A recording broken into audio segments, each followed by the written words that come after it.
Is this camera rolling? Okay, let's do this.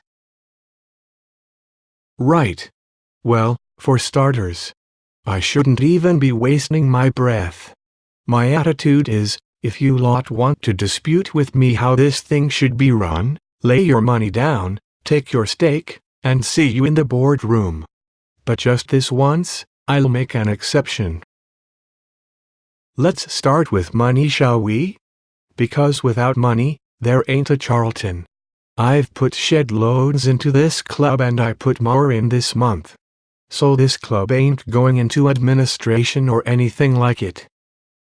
I've read a lot of bollocks here over the summer, like Solly going to West Ham. So, who do you think that little geezer who scored that screamer against Blackpool was then?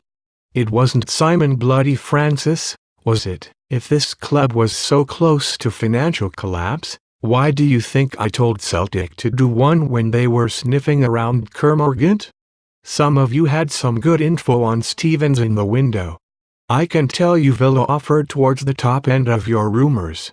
I told them to do one also. Isn't that what you lot wanted? A bit of big balls in the transfer market.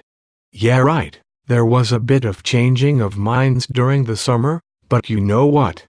Football clubs have cash flow problems every summer and that means you have to change your mind. But that one about 5 of them in the boardroom together, including Sam Baldcock, thought a load of bollocks. Baldcock wanted way more money than he's worth. And anyway, do you really think 5 players sit dutifully together in the boardroom waiting to sign like a bunch of Ukrainian navies? And let me tell you, Ricardo Fuller ain't here for charity either. Where do you think the money's coming from for that? I don't know where all this stuff about Chris Powell being next is coming from. I'll just say this, the bloke does a great job, but he read that Ron Atkinson quote about what directors know about football and took it to heart. The guy won't even talk to me about the game. I mean, you lot all sound off about team selection and tactics and that. But if you had put as much money down as me, you would expect to at least get a weekly audience with the manager, wouldn't you? I mean, every chairman of a business has a regular meeting with his MD. Some football club chairman ain't interested, but I am. It's obvious to everyone that I love the game. Look at my Spanish interests, look at my transfer deals. People tell me we don't communicate. Well, sometimes I wish people would communicate with me. Look, I ain't a Charlton fan, but I bought this club because I reckon it had the potential to get back to the Premier League, more so than any of the other clubs looking for investment. Once I get them there I can sell and make a profit. But that's all right, isn't it? Because that's what you want, right? To be back there. Of course I need it to happen soon because I ain't made of money. If any of you lot are, there's an empty seat in the boardroom. I mean, I don't want to talk too much detail, but we've got a player budget for this year which is about mid-table, same as Palace. And you know what? Zaha will be off in the summer at the latest because they can't balance the books otherwise. They don't make any secret of it.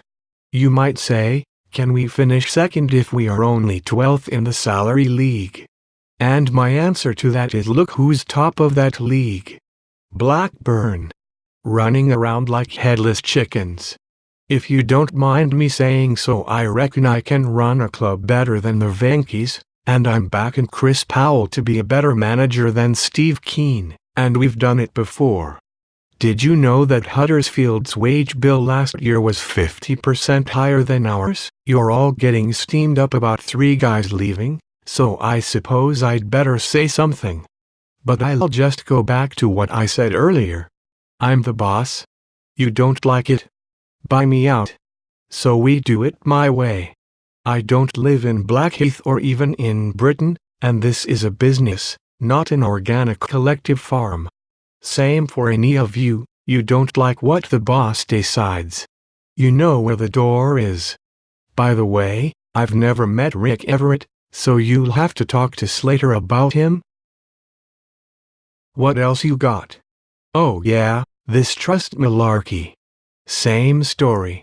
Trust brings a couple of million, you got a seat at the table. You'd better work out what happens when the share capital is increased though. And I suppose you won't be good for any short-term loans when the TV money is late. And don't come with any non-negotiables about the valley either. I've got no plans there, but do you think when some fund invests in M&S they tell them you close blue water over my dead body, right? That's enough questions. You can sing what you like before the game, but once the whistle blows you'd better get behind them. And while I'm here, you lot better raise your own game too. Outshouted against Palace by a bunch of spotty 15-year-olds singing continental songs. Let's be even ya.